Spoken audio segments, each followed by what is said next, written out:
Some people remember me as a newscaster and a sports reporter. You know, back during the 1980s, I was covering a lot of news, particularly around the Tawana Brawley case. And in terms of sports, I had the opportunity to cover the Mets, the Giants, the Knicks. And there was a lot more to life that I learned than just secular news and sports. There are a lot of people who know me as Joe Q. That's a name I picked up during the 1980s when I was a rock and roll DJ in Middletown. And I resurrected the name when I started working with the Sound of Life radio network in Lake Katrine. You know, I had a great time at the Sound of Life, but unfortunately, I was limited and I really couldn't fully share my Catholic faith. I do feel that God has been calling me to start up a Catholic radio station here in the Hudson Valley. Now, is it because I'm super holy? No, of course not. I'm the biggest sinner that you could ever imagine. But I'll tell you something, I've had this dream to work in Catholic radio for decades. And even though we've experienced some obstacles, I really do feel that God is making a way, and it's exciting. You know, the recent passing of Mother Angelica, foundress of EWTN, is quite interesting. The timing is pretty profound. We really would not be attempting this if Mother Angelica had not started EWTN and offered free help to small stations like ours. But here's the thing.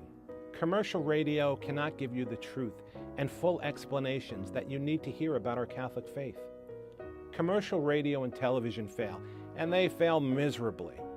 New York Catholic Radio is being set up to broadcast the unfiltered truth from EWTN, as well as what's happening locally at Catholic parishes and schools. Once you taste the goodness of Catholic radio, you're going to get addicted in a good way.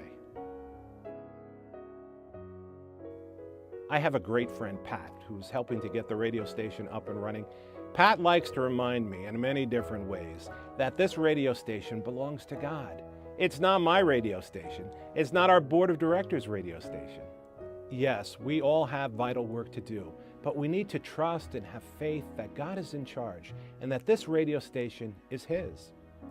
Let me also say that our project has the blessing of both of our local bishops, Bishop Peter Byrne and Bishop Dominic Lagonegro, and we have a pledge to serve the local church and build it up. First and foremost, we need your prayers. I pray every day for New York Catholic Radio. And you want to know something? I have even begun to ask Mother Angelica to intercede for us. Now, am I jumping the gun? Well, maybe. But I believe she's in heaven and would be happy to see us up and running. And of course, we also do need your tax-deductible contributions. You know, over the last year, we've heard from people who have donated from New Jersey, Maine, Virginia, Arkansas, Florida, California, even the state of Washington. Of course, the bulk of our supporters are right here in New York's Hudson Valley. But isn't it inspiring to know that this effort, which again is God's radio station, is being blessed by many outside of our broadcast region? If you have not already done so, or maybe it's been a while, please consider a donation today to New York Catholic Radio. Right now, we do need about $15,000 for the purchase of equipment and our antenna in order to get up and running. Is $15,000 a lot of money? Of course it is. But if each of us does our part, we can reach this goal. Recently, I was listening to a tape of California Bishop Robert Barron, who was talking about how God uses our faith. Remember in the Bible, Mark's Gospel, chapter 6, how Jesus feeds 5,000 people?